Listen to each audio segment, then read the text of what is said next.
Good afternoon and welcome to today's webinar. I'm Chloe Rigby, editor of InternetRetailing.net, and I'd like to welcome you all to today's webinar, Creating Shoppable Moments. Before we dive in, just a few housekeeping notes. We encourage you to ask your questions throughout the presentation.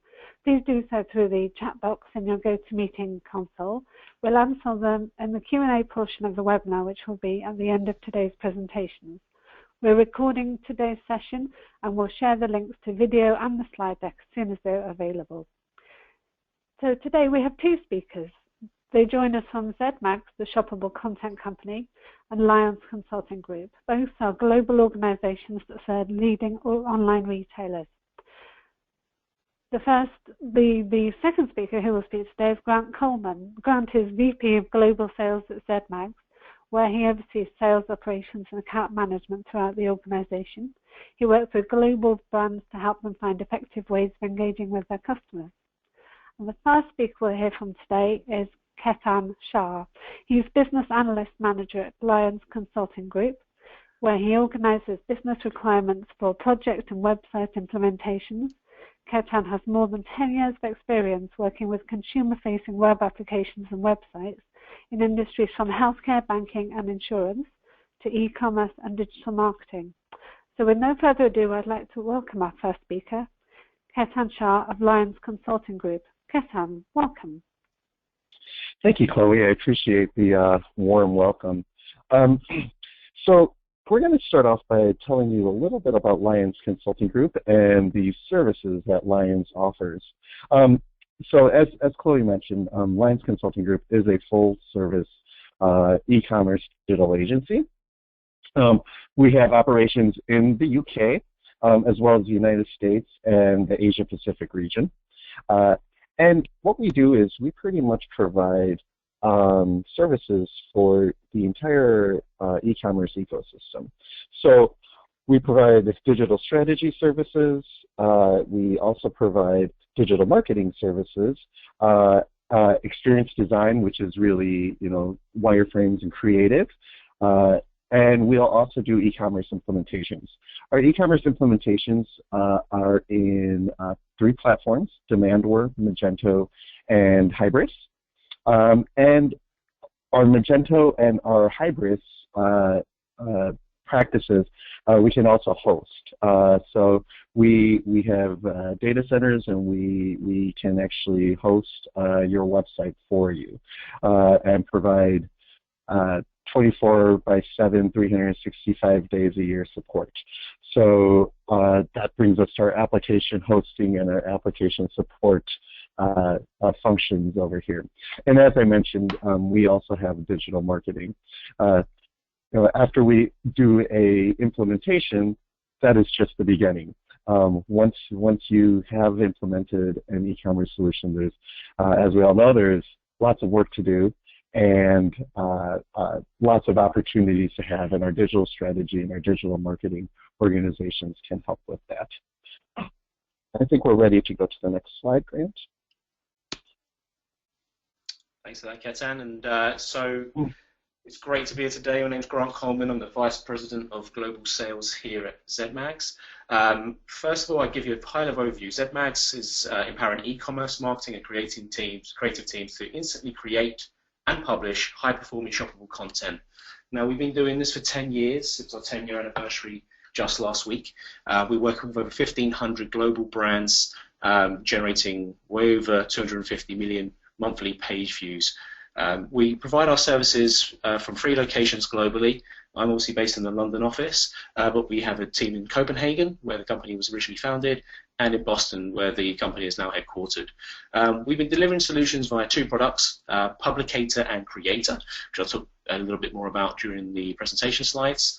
I wanted to highlight to this audience that we have key integrations with all of the large e-commerce vendors, Demandware, Oracle, IBM, Hybris and Magento, but it is also important, I think, to just point out that as a platform technology, we are completely agnostic as to the CMS or e-commerce platform that we are being integrated into.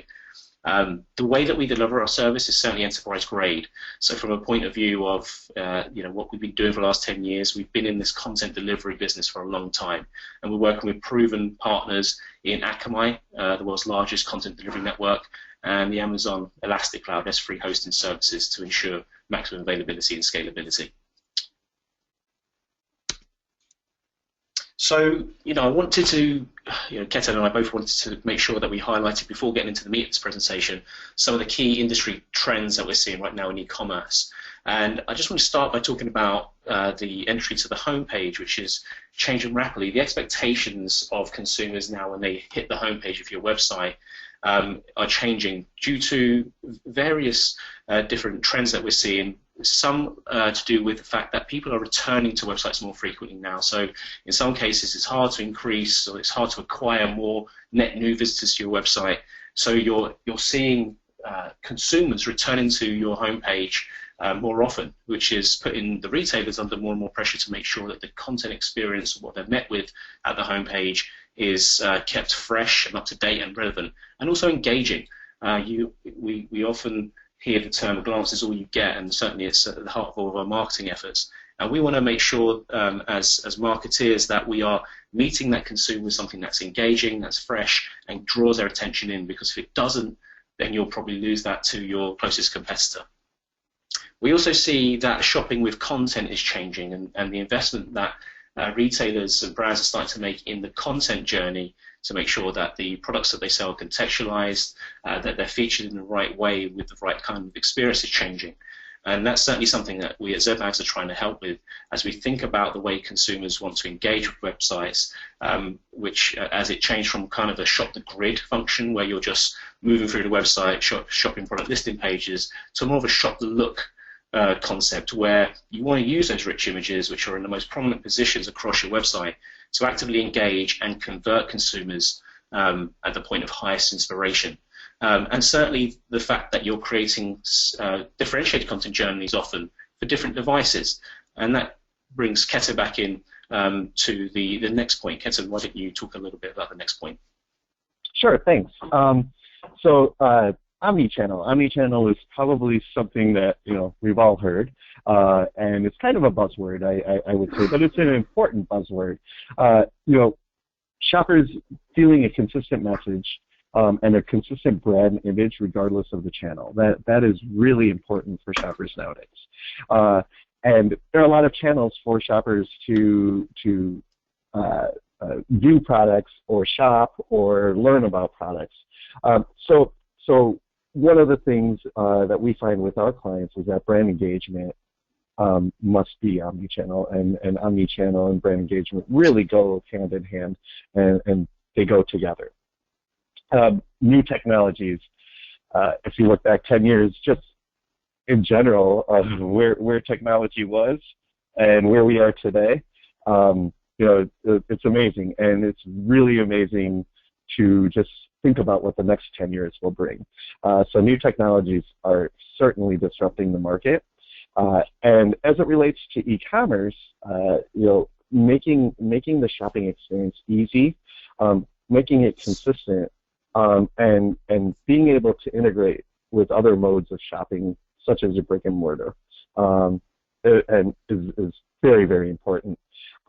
And going along with that, with the technologies that are disrupting the market, finding the ways in which to take those technologies to your advantage to really equal more sales is what is important to Lyons when we help our customers, and is important for us to find great partners to work with that can help our clients ultimately make more money online. And last, attention to on-demand delivery. This is probably a little bit newer, but Uber is a great example of a technology that is disrupting the market, but now also starting to disrupt the e-commerce market. You see Uber and Uber-like companies starting to offer services where they may be delivering products to customers that are purchasing something online. And you're starting to see consumers expecting to be able to purchase something online and not wait a week for the product to come to their house. What used to be acceptable, 1 week for a product to come to your house, is now a long time.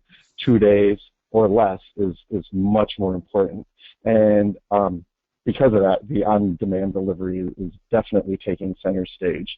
And being able to message your online shoppers in various ways needs to move just as fast.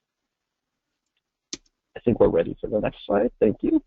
So I'm going to go into a couple of challenges that we've seen our clients facing. One of them is brand perception getting distorted. The other one is content changes being difficult to make. And the last is, time to go live is long and sometimes painful. So if we move to the next slide, we'll get to a little bit more of the meat and potatoes of each of these. So talking about brand perception being easily distorted, that I think is something that companies and clients face all the time. Part of the reason that we have been seeing that is when changes need to be made to their site, there's oftentimes many steps that a organization has to take due to their process to be able to make the changes or the updates to their site that they're trying to do. And I like to say it's kind of like a game of telephone. You are on step 1 of 6, and by the time you get to 6, what you were intending to do on your site kind of turns around, and that message has been distorted by the time you actually go live. So it's somewhat difficult to connect with that brand image and that shopping experience.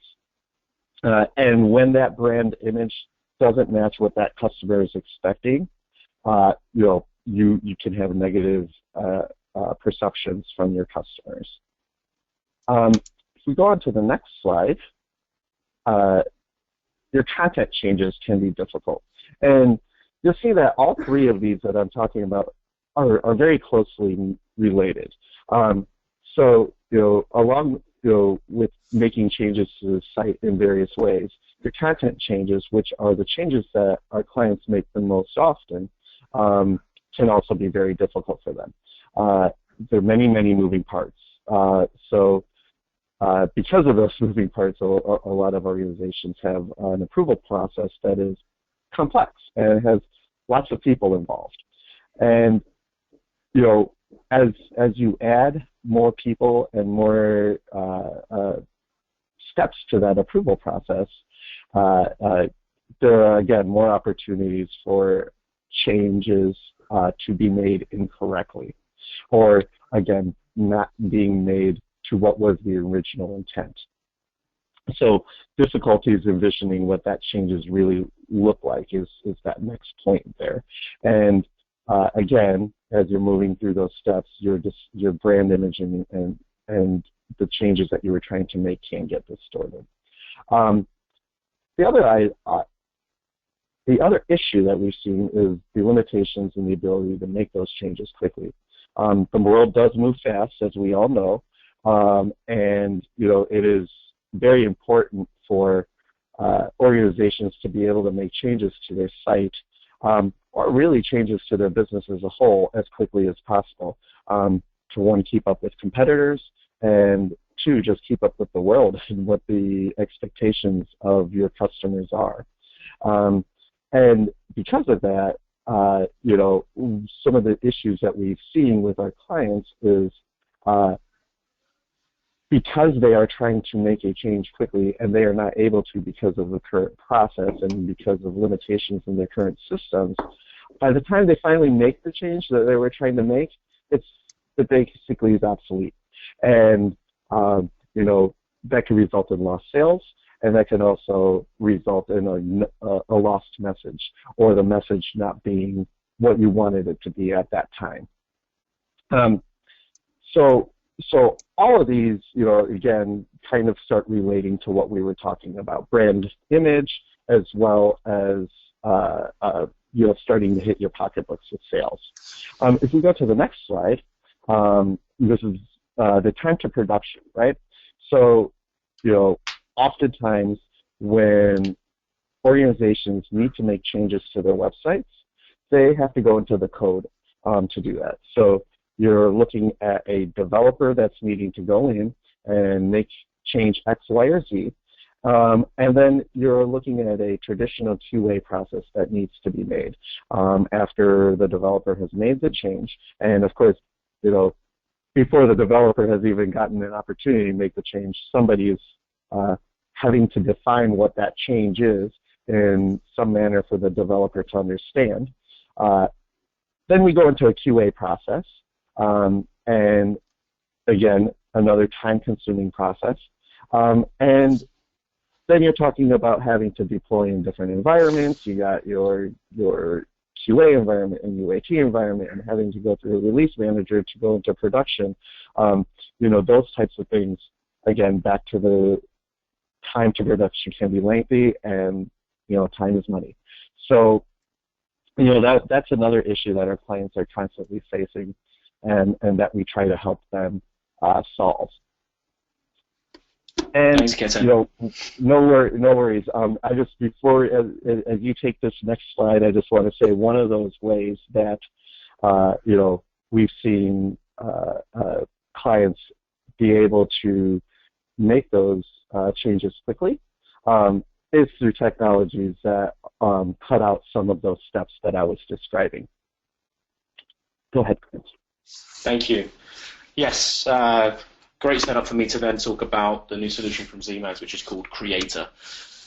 So before I get into the meat and potatoes of what Creator does, and I'm going to do a walk through some customer examples and then show the back end of the platform, I just want to talk a bit more about the challenge and the problem with creating rich content. And when I talk about rich content, I am talking about trend guides, rich banners, video content, getting lookbooks up onto the website. I'm talking about these high-value content spots, which probably today you either aren't doing as retailers or you're doing in a relatively flat way. So if we're just talking about changing one image and replacing it with another image on the site, you probably have all the technical ability to do that with your CMS tools within your ecom platform.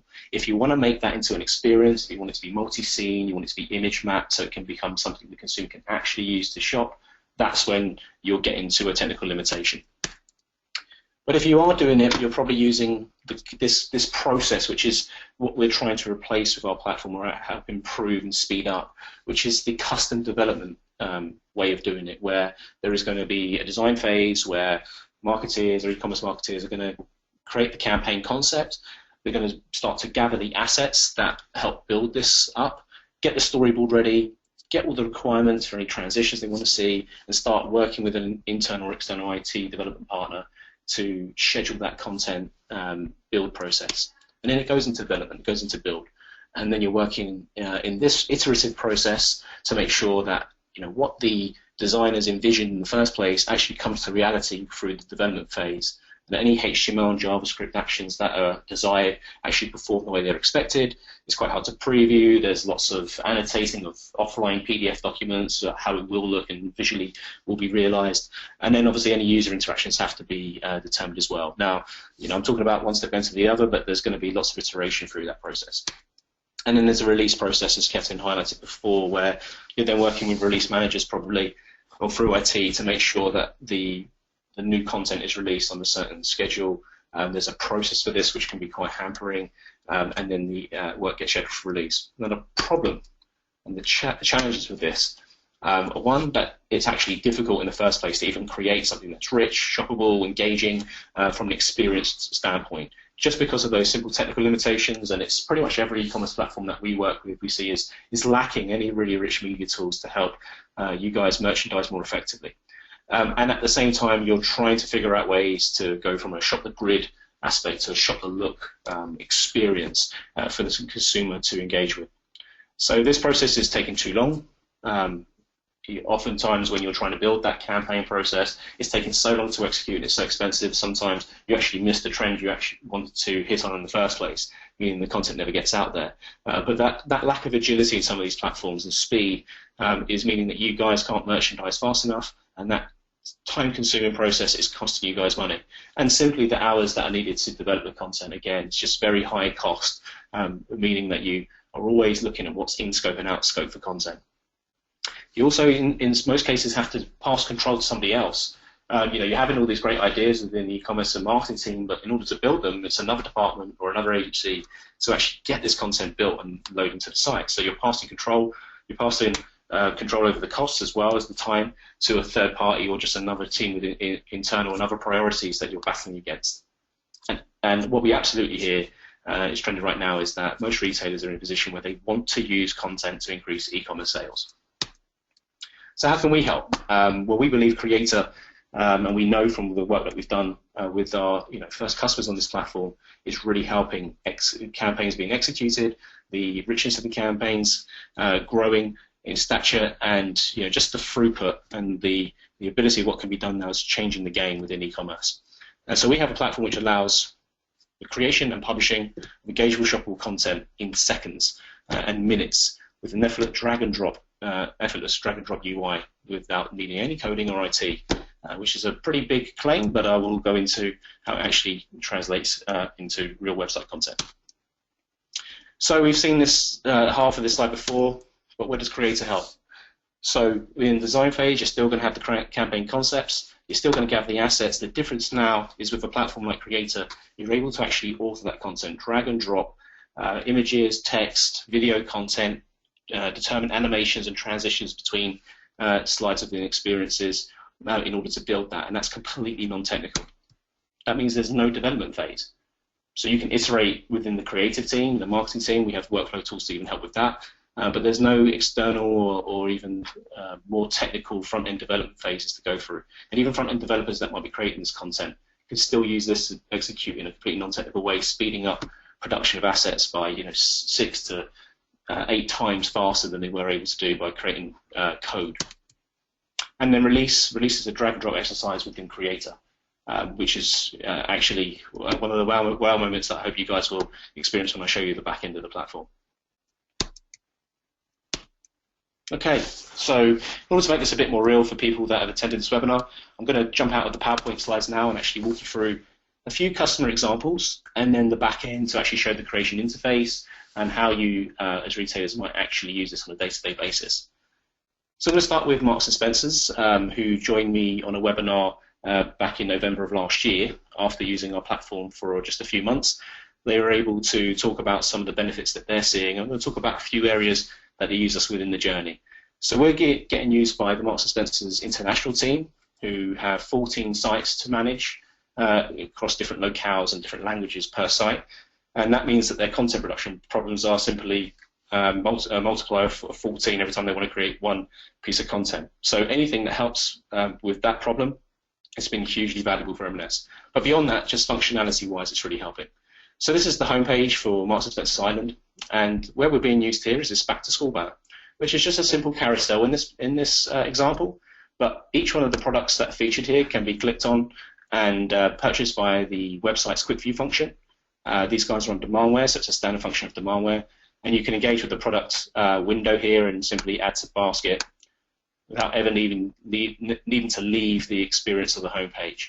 So that's direct attribution, revenue attribution from the homepage, not you go from the homepage and you go down the funnel and eventually you buy something. Now M&S are able to actually realize conversion from where most people go, which is the first page of the website. And they're able to change this asset on a daily and weekly basis to reflect stock availability and just simply things that they may be featuring in above-the-line media campaigns or online media campaigns across the web, so that people who may be attracted to the site by these products specifically can buy them at the top of the funnel. But if I take another step down and look at some of the other things they're doing, we can go from here to some of the guided selling features they brought. And this was a campaign they've done for the school uniform, back to school campaign, where they created a guided selling feature. So the content that sits between the header and the footer of this page, this long-form experience, executed in our platform, whereby we're trying to let the mother know predominantly how they need to prepare for their children to go back to school. So the idea is that obviously you're going to need shirts and polos, trousers and shorts, with recommendations, editorial content throughout this experience, highlighting how many you should be buying, what the benefit of the M&S quality product it will be for that parent. And hopefully the end result is that as you go through this experience, you end up adding everything you need for the school uniform to the basket. So the average value of the basket has gone up and the conversion rate has gone up. So these types of really rich content experiences can be used to engage and convert. And if I go to the kids section on this page, we're going to just move a shoppable banner. So these landing pages, when you click on the categories, are very high traffic, and the ability to engage and convert somebody at these stages in the cycle, so I can simply click and add to basket from these rich content areas, is something they couldn't do before with the standard e-commerce platform functionality. Being able to reuse the JavaScript, which is available through the product pages on the website, to actually convert the user and allow them to add to basket, see different product media, look at any reviews and recommendations, and check stock without needing to leave the experience itself, means that you're creating a better user journey for the consumers.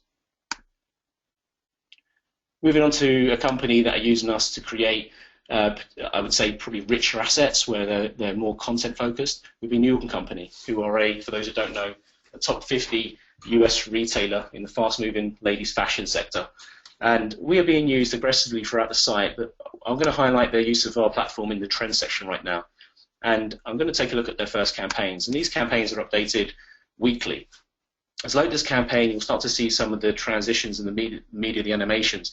So these images and that animation that you just see as the scene built up, that was something that was all built within our platform without any lines of code. And the great news is that this campaign page not only can be built and executed really quickly, but it can be used to directly convert. So again, I can click on a product, I can see the actual image of the product and engage with the product media, and I can actually shop the look in this case. So they feature within the product window the ability to shop any other products that are featured within this model's look. So, as people navigate through this, obviously conversion rates being normally single-digit percentages, if they're engaging with product, checking the price, and they're not seeing what they want to see at that point, closing that product window down keeps them in the product media experience, giving you a higher chance to inspire them to buy something else, and maybe just increasing this average value of the cart through shop the look functionality. I'll jump to another campaign through new sweater sets. And you can see again, really rich, really engaging. The moment this content opens, it's really wow factor content. And none of this took, anything above a few hours to create, put together, and actually release to the website, which is a huge game changer for a new company. I'm going to talk a little bit about what the benefits to them have been in real numbers, but simply just in content execution, your company have been able to execute 4 times more content since using our platform than they could ever do before. Neiman Marcus, another really good customer for Zmags based out of the US. They're using us across 50 different positions on designer pages, and I'm going to check out a few of them for you right now. Let's go and check the Rag & Bone designer and see what these guys have got. Cool. So this is where you're taking people into designer landing pages, and then you'll get into the product grid. So we've got the standard product grid, which I think in Neiman Marcus' case is really rich and engaging content. But the idea from using our product to enhance this is that, above the fold, the moment you land, you've got this opportunity to present rich content. And typically, if you guys, retailers on the phone, are using this, it may be one static image. And that image probably doesn't even have a link on it. So even if what you're featuring in that image is a product that you guys have in stock or ready to sell, the consumer is not able to take that action. Well, for Neiman Marcus, using the Creator product, not only can they create a rich lookbook, so multiple scene imagery, but I can shop and shop the product right there in position. I've picked an out-of-stock product there, probably a bad example, without having to leave the lookbook. So this is a fantastic way to make sure that anything that you're featuring in any prominent position, any media across the site, can actually be engaged with at consumer level where they can buy it. They don't have that frustration of hunting through the grid to try and find the same featured product over and over again. And the final example is that I'm going to highlight today is Barber. And these guys have been putting together social media campaigns to drive to campaign landing pages on their website. Now, these campaign landing pages would need to be created for 4 different territories, different language versions, and then they wanted to create something which, when the consumer came from that Instagram post or from that Facebook post, they could actually engage with something even more rich. So this is like they come from a content-rich environment. So the likelihood is when they land on the website, they're going to want to see an extension of that content experience. And so they're able to use videos from YouTube, which if I press play, that would start. I'm not going to do that now. And they're able to create like these photo carousels that you see, and also product carousels.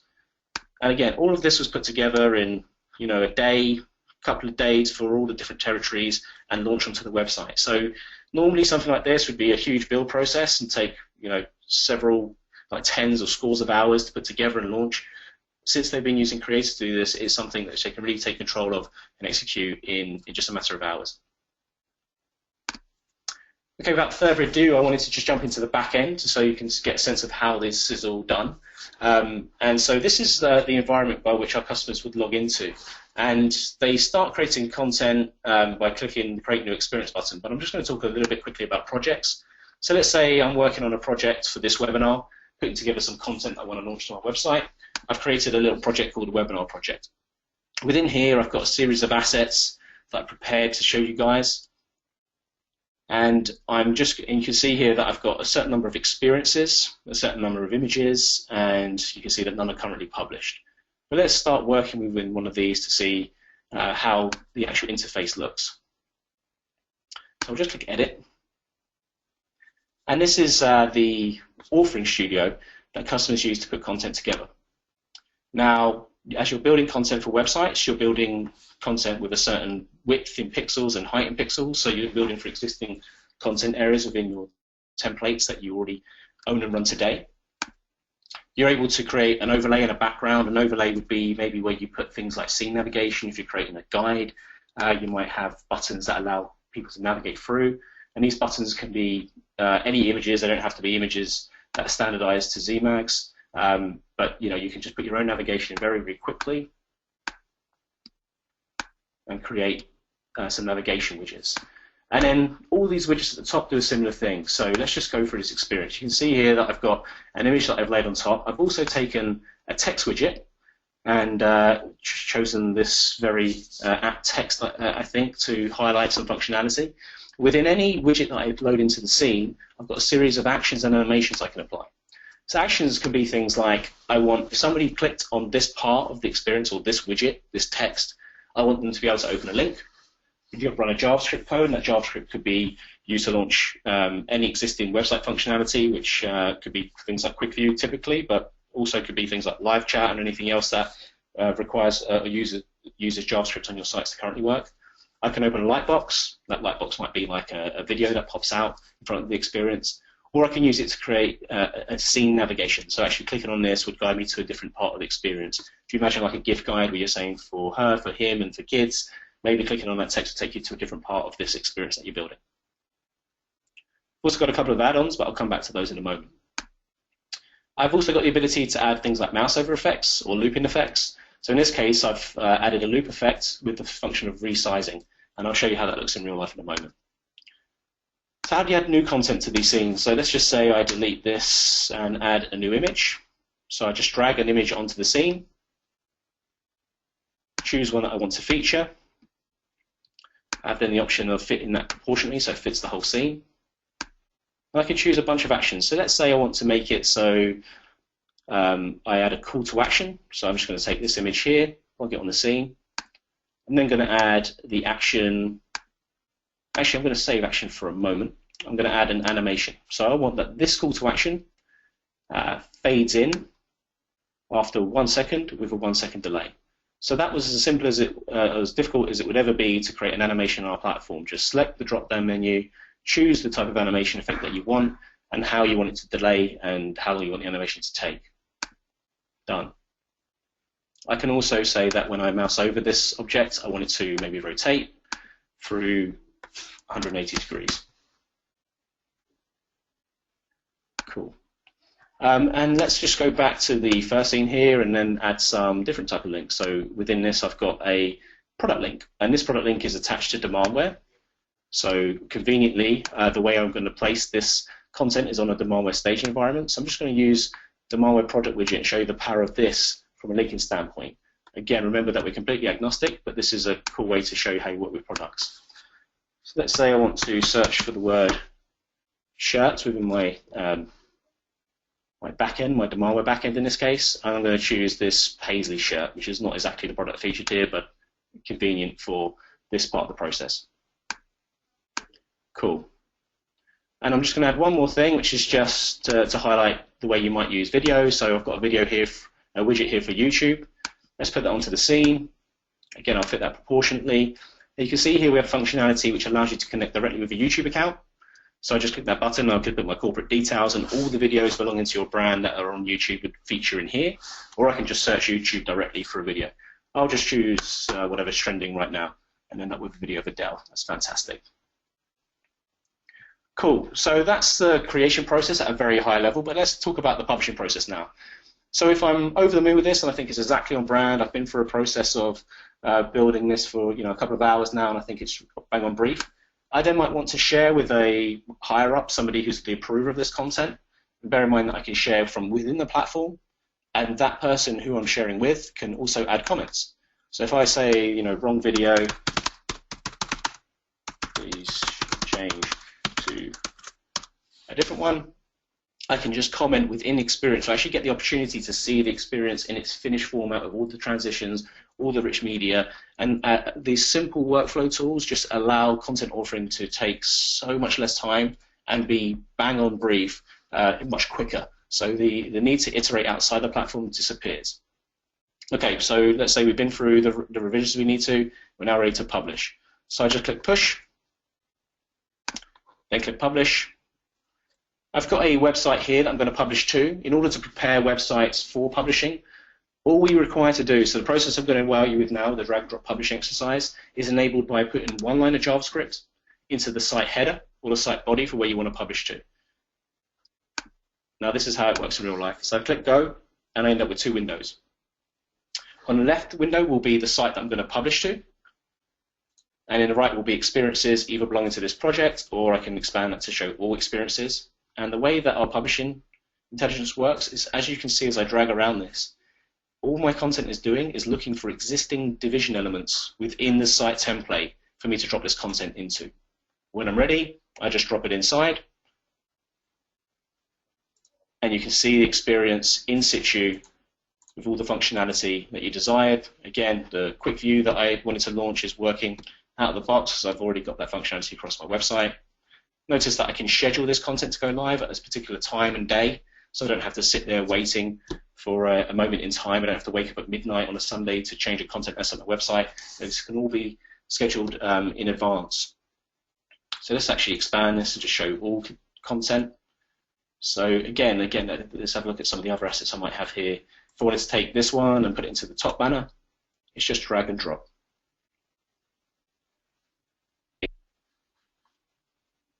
Cool. So it really is that simple to use the platform to create content and publish it to the website. It's extremely non-technical.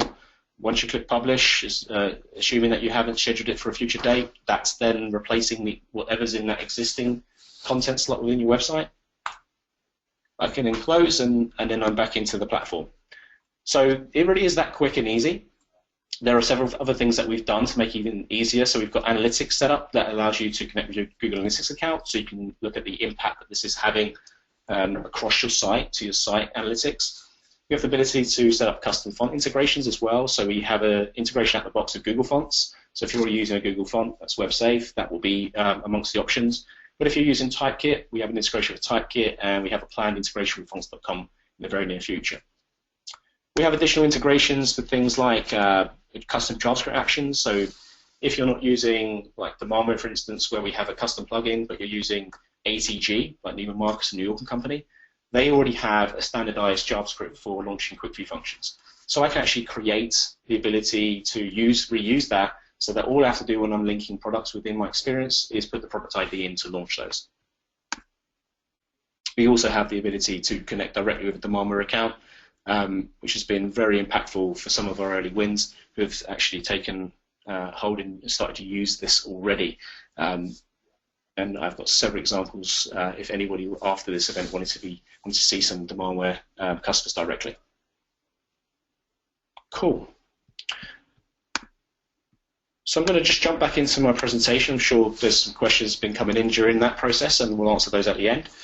But I'm actually going to just click through now and talk a little bit about New York & Company more directly. We have a case study for several brands. I think this one's really compelling though, because they are in a position where, because they're a fast-moving ladies fashion retailer, they have this real need to keep the content fresh, to have ensure that whatever's trending is reflected in the content assets on their website real time. And since they've been able to use us, they've been able to increase that content production, like I said, by 400%. They've seen a 600% increase in page views from creating these more inspiring campaigns, which they couldn't previously do, versus the more flat campaigns they were executing before. Again, for this functionality, they're actually selling out campaigns in less than a week, and that's dropped from 2 to 3 weeks previously, so the products are selling that much faster. And they've seen this happen repeatedly over the last 12 months, so this isn't like just one campaign that happens to perform well. This is consistent performance of these rich content campaigns. And you can see this reflected in the fact that they use trends and use content as the first category across their site navigation.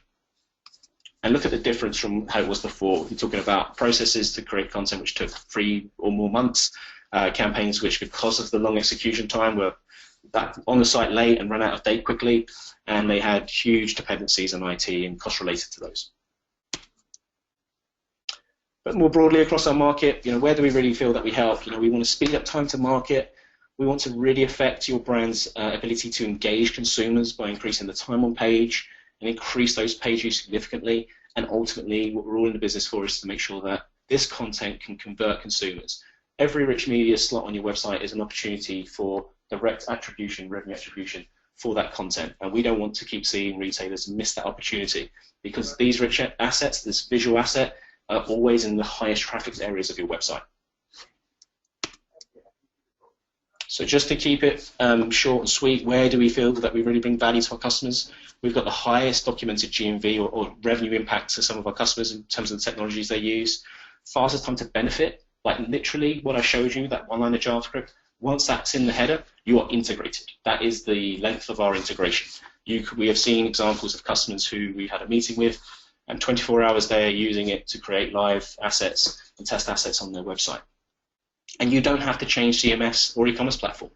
Whatever you're using today, any inefficiencies that you're finding it hard to deal with, that you might be considering looking at the platform you're using, or investing in like maybe a very expensive CMS technology to deal with some of these problems, well, you can keep whatever you've got, and we will just plug into that through a very simple integration of that JavaScript and work with what you already have. Okay, so from my point of view, I've kind of finished my presentation. I don't know, Chloe, if there's been questions from the floor while we've been online. That's great. Thanks both to Grant and to Ketan for a really full and interesting presentation today. We have had a number of questions while you've been online. Can we start off with this one from Steve, who asks, what e-commerce platforms do you integrate with? Well, we've got a deep integration with Demandware. They're one of the first platforms that we decided to build a bespoke or custom integration for, because they have got an open commerce API, which makes it easier for us to do that. But honestly, we don't need integrations to work. We just need the integrations just make things a little bit easier to execute. The reality is that if you're already using things like Quick View across your site, that is executed via JavaScript calls. All we have to do is have that line of JavaScript in your header. We can then publish that site, and we can reuse existing website functionality to bring that commerce into the content journey. That's great. David asks, is this compatible with Endeca? Endeca, well, I can't think of any reason why it wouldn't be, but I would definitely want to defer that question and probably have a deeper look at that. But, just thinking at high level, in terms of compatibility, I can't really see what the problem would be integrating the two. That's great. Now questions from Elizabeth. What kind of analytics does Creator have, and can it integrate with any analytics platforms? So the way that we've structured our analytics to work is we have some 4 basic stats that we like to look at, which is an engagement score, an effectiveness score. What about the clicking of links? and also the amounts of total views that's had. We also have an integration with Google Analytics to make sure that where most retailers out there typically see data, the data that we collect will filter into your existing Google Analytics account so that you get to see the impact it's having on your journey. So rather than trying to store too many analytics in our backend, we want to make them available to Google Analytics so you can actually see the differences making within your site journey. And then for demand with customers, we also have some additional stats relating to use of the quick view as well, which help you measure conversion. Just that, again, it's not impossible to do without it, but it makes it easier to measure conversion rates and the impact of that. Thank you. And a question from Ashley, how do creator experiences work with responsive websites? That's a good question. And we've got several ways to work with responsive websites depending on the way the customer chooses to manage responsive. It's not a one-size-fits-all approach. Nobody does responsive in the same way, unfortunately, but we have a couple of approaches to it. So first of all, we have the ability to support 100% width and auto-height content, so that if you have content which fills the entire width of whatever device is being used, the content will fit and scale to fit smaller devices. We also have the ability to create content around different breakpoint variants. So if you're operating maybe 3 to 5 breakpoints that you design content for, then obviously that's another reason why you might look at a platform like ours, because your content production process is so difficult. Well, we've made that content production easier, and we've made it really easy to manage per device as well. So you've got the right content experience with the right layout for the right device at the right time. I would also add, I'm sorry, I'm going to interrupt a little bit here. I'm glad we were talking about responsive as well. And one of the things that Grant mentioned was not every client does responsive the same way, and that just got me thinking.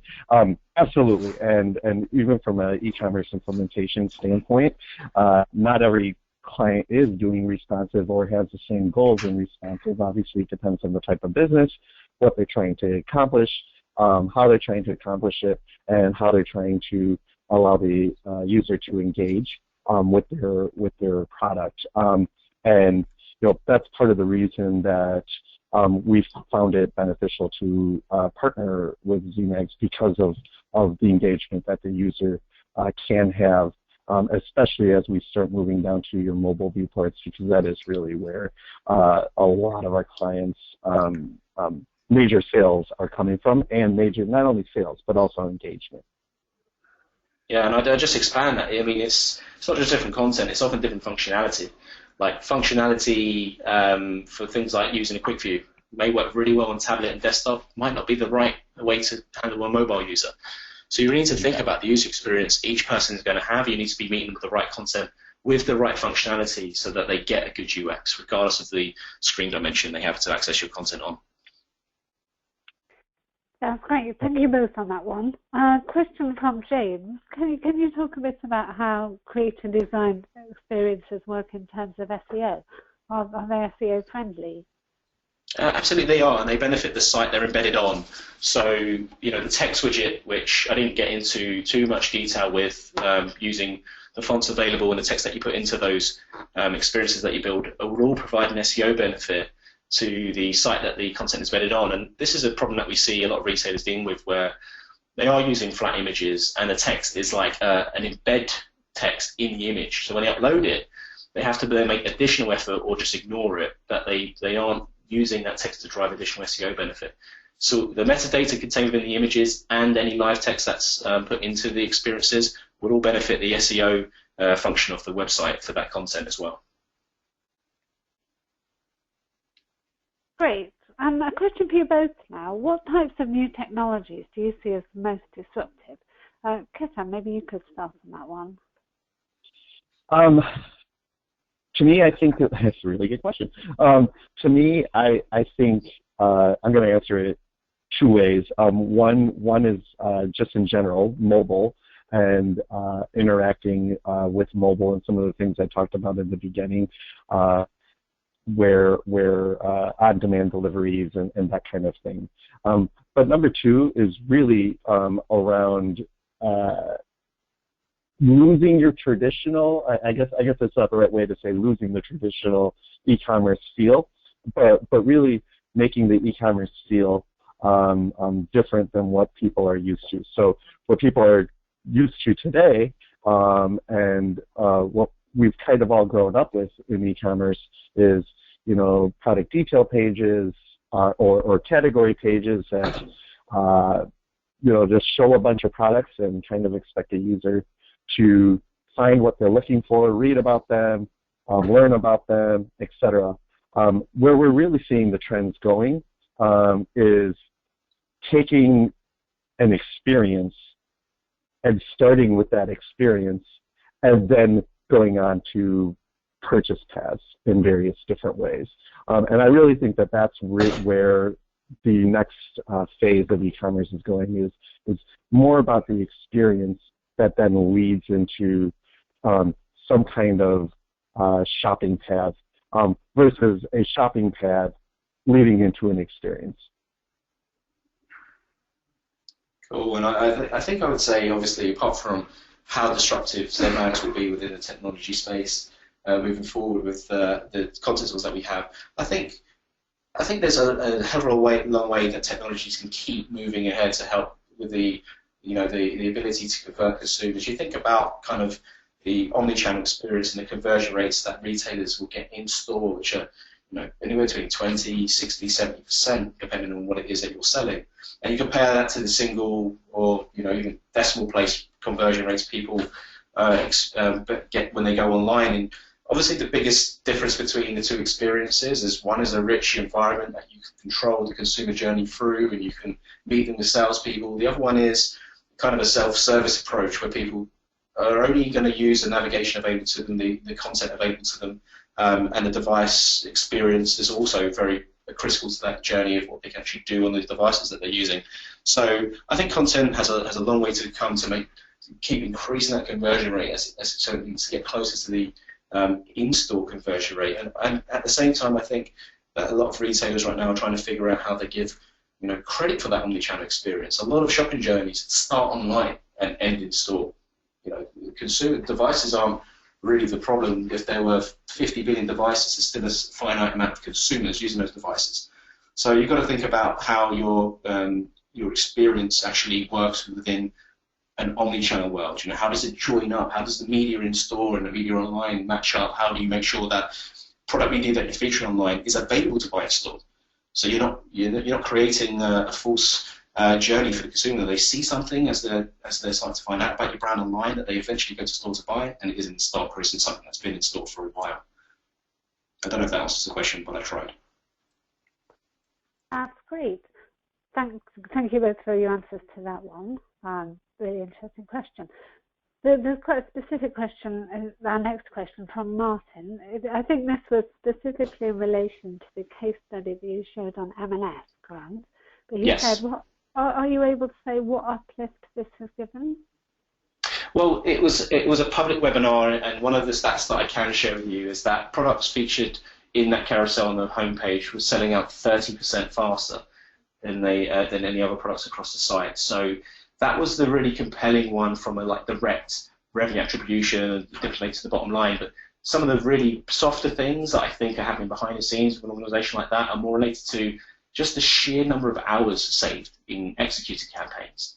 So if they're able to increase their content throughput, the merchandisers have more opportunities to create the right content, day to day rather than week to week or month to month previously. And also just the production of this content, it's just so much quicker and easier and more effective for a platform like ours that it's just speeding up processes and making things more efficient, which also has a value, but that isn't necessarily one that you tie to we increase conversions by X. That's great. And then a question from Finn, who asks, how heavy is the implementation of Zmags? It's, I feel like implementation is even a strong word. I mean, it's however, as long as you can manage your own site header, I mean, that even might be the only thing that involves any IT requirement, depending on what sort of access that you have. But if you can place one line of JavaScript into your site header, we're effectively integrated.